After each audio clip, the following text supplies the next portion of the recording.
Assalamualaikum dan salam sejahtera mutakhir edisi tengah hari.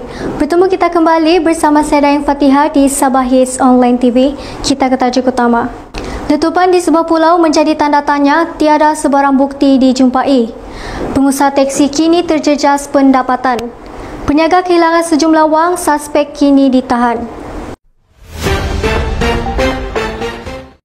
Syarat ke atas pembelian hartanah oleh warga asing telah dilonggarkan dengan menurunkan kadar minimum daripada 1 juta kepada RM600,000 bagi hartanah kediaman bertingkat.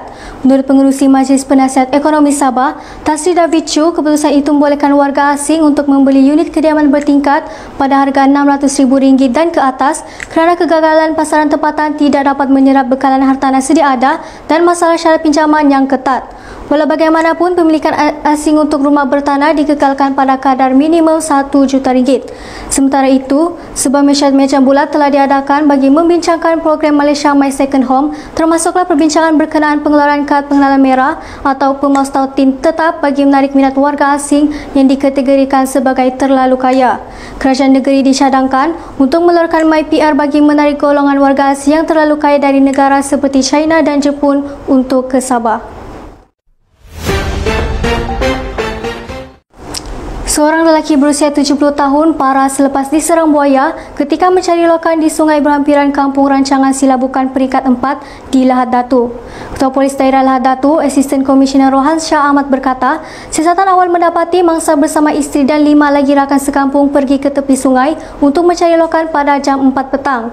Secara tiba-tiba, seekor buaya muncul di tepi sungai berkenaan dan terus membaham kaki mangsa terbabit.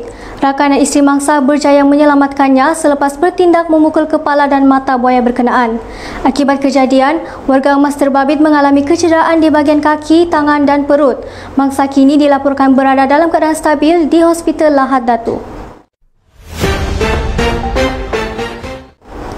Lembaga Pelesaran Kenderaan Perdagangan Sabah diminta untuk membenarkan teksi bermeter untuk beroperasi di lapangan terbang di negeri Sabah. Hal ini kerana pendapatan pemandu teksi yang kini terjejas akibat penularan wabak COVID-19 yang menyebabkan penurunan pelanggan teksi yang mendadak.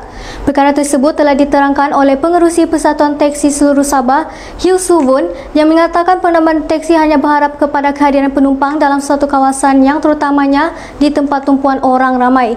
Justru itu, beliau berharap agar Lembaga Pelesaran Kenderaan Perdagangan Sabah akan mempertimbangkan permohonan pengusaha teksi bermeter untuk mengambil penumpang di semua lapangan terbang di negeri ini.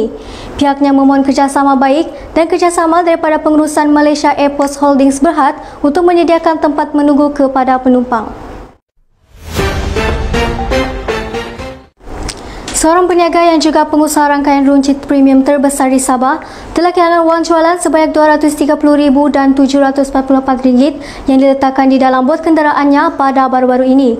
Ketua Polis Daerah Kota Kinabalu, Asisten Komisioner Muhammad Zaidi Abdullah berkata, kejadian berlaku semasa mangsa hendak keluar untuk mengambil hasil wang jualan harian di salah sebuah kedai runcitnya di Lika Square. Kemudian, semasa menghala balik ke tempat letak keretanya, mangsa mendapati penggerak keretanya berbunyi dan tingkap di bahagian pemandu telah dipecahkan. Beliau memeriksa bahagian bot kenderaannya dan mendapati 2 beg yang berisi wang tunai sudah dilarikan oleh suspek. Anggota FRM telah berjaya menahan suspek di tepi jalan Teluk Likas berhampiran sebuah sekolah di mana seorang pemandu kereta yang berumur 56 tahun ditahan, namun seorang lagi suspek yang duduk di bahagian penumpang hadapan sempat melarikan diri dengan baki wang sebanyak RM45,000. Suspek yang bernama Friedrich George berumur 33 tahun masih dalam operasi pencarian. Warga Semporna dikejutkan dengan letupan bom pam yang berlaku di perairan Pulau Tatagan yang masih menjadi misteri kerana belum ada mangsa maupun bangkai bot ditemukan. Menurut Ketua Polis Daerah Superintendent Muhammad Farhan Lee Abdullah, kejadian dilaporkan pada jam 6.08 petang pada Selasa lalu dan pihaknya menerima laporan daripada Pegawai Pemulihan Marin Tabung Alam Sedunia mengenai insiden itu pada pukul 11.08 pagi kemarin.